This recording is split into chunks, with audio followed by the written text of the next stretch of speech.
Assalamualaikum warahmatullahi wabarakatuh.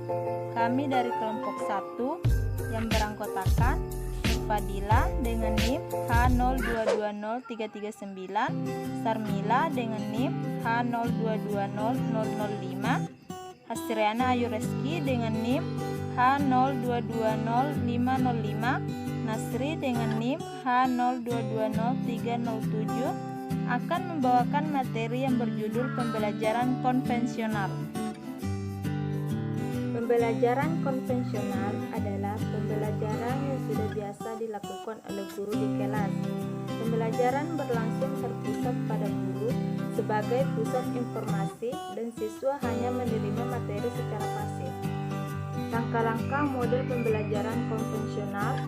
Yang pertama, menyampaikan tujuan.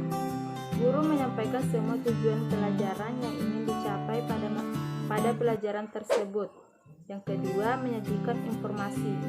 Guru menyajikan informasi kepada siswa secara tahap demi tahap dengan metode ceramah. Yang ketiga, mengecek pemahaman dan memberikan umpan balik.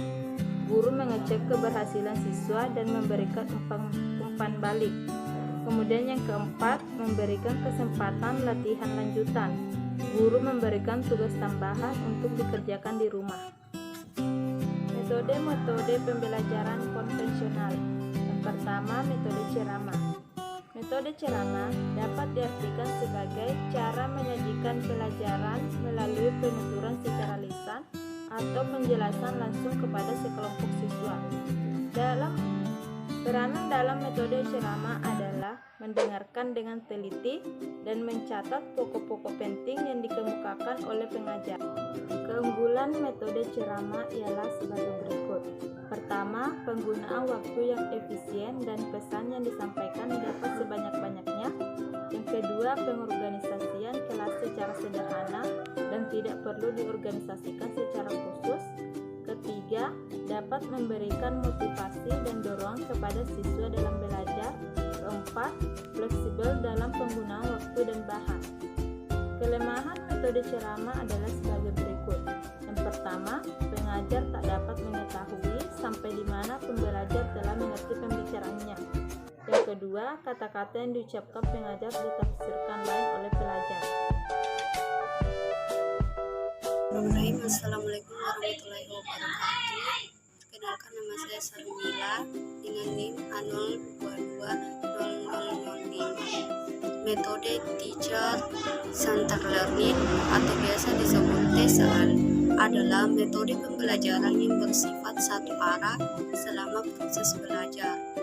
Model pembelajaran yang lebih banyak mendengarkan materi oleh dosen yang ada di dalam kelas. Pada saat mengikuti kuliah, mahasiswa sebatas memahami, dosen menjadi pusat peran dalam pencapaian hasil mahasiswa. Kelebihan metode Teacher Center Learning atau biasa disebut TCL yaitu sejumlah besar informasi dapat diberikan dalam waktu singkat. Kedua, informasi dapat diberikan ke sejumlah besar siswa. Kekurangan dari metode Teacher Center Learning atau TCL yaitu pertama, pengajar mengendalikan pengetahuan sepenuhnya, tidak ada partisipasi dari pembelajar. Yang kedua, terjadi komunikasi satu arah, tidak merangsang siswa untuk mengemukakan pendapatnya sendiri. Yang ketiga, metode pembelajaran ekspositori. Metode pembelajaran ekspositori adalah metode pembelajaran yang menekankan kepada proses penyampaian materi secara verbal dari seorang guru kepada sekelompok siswa dengan maksud agar siswa dapat menguasai materi pelajaran secara optimal.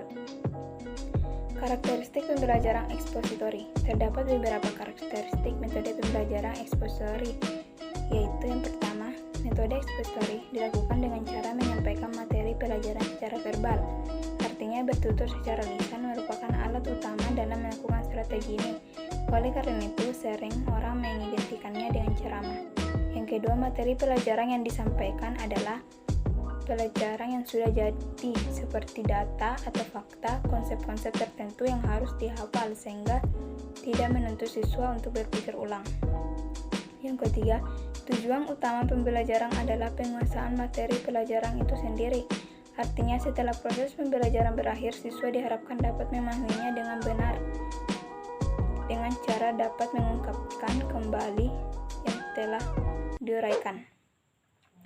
Keunggulan metode pembelajaran ekspositori diantaranya, guru bisa mengontrol urutan dan keluasan materi pembelajaran. Ia dapat mengetahui sampai sejauh mana siswa menguasai bahan pelajaran yang disampaikan. Yang kedua, metode pembelajaran ekspositori dianggap sangat efektif apabila materi pelajaran yang harus dikuasai siswa cukup luas, sementara itu waktu yang dimiliki untuk belajar terbatas. Yang ketiga, melalui strategi pembelajaran ekspositori, selain siswa dapat mendengar melalui penuturan kuliah tentang suatu materi pelajaran, juga sekaligus siswa bisa melihat atau mengobservasi melalui pelaksanaan demonstrasi.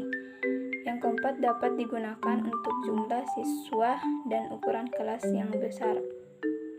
Kelemahan metode pembelajaran ekspositori.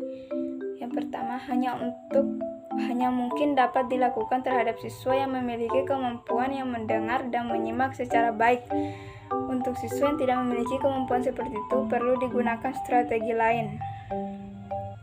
Metode ini tidak mungkin dapat melayani perbedaan setiap individu, baik perbedaan kemampuan, perbedaan pengetahuan, minat dan bakat, serta perbedaan gaya belajar. Sulit mengembangkan kemampuan siswa dalam hal kemampuan sosialisasi, hubungan interpersonal, serta kemampuan berpikir kritis. Metode demonstrasi. Metode demonstrasi adalah cara penyajian bahan pelajaran dengan meragakan atau mempertunjukkan kepada siswa suatu proses, situasi, atau benda tertentu yang sedang dipelajari, baik sebenarnya ataupun tiruan, yang sering disertai dengan penjelasan lisan. Dengan metode demonstrasi, proses penerimaan siswa terhadap pelajaran akan lebih berkesan secara mendalam, sehingga membentuk pengertian dengan baik dan sempurna. Metode demonstrasi baik digunakan untuk mendapatkan gambaran yang lebih jelas tentang hal-hal yang berhubungan dengan proses mengatur sesuatu, proses membuat sesuatu, proses bekerjanya sesuatu, proses mengerjakan atau menggunakannya, komponen-komponen yang membentuk sesuatu, membandingkan suatu cara dengan cara lain, dan untuk mengetahui atau melihat kebenaran sesuatu.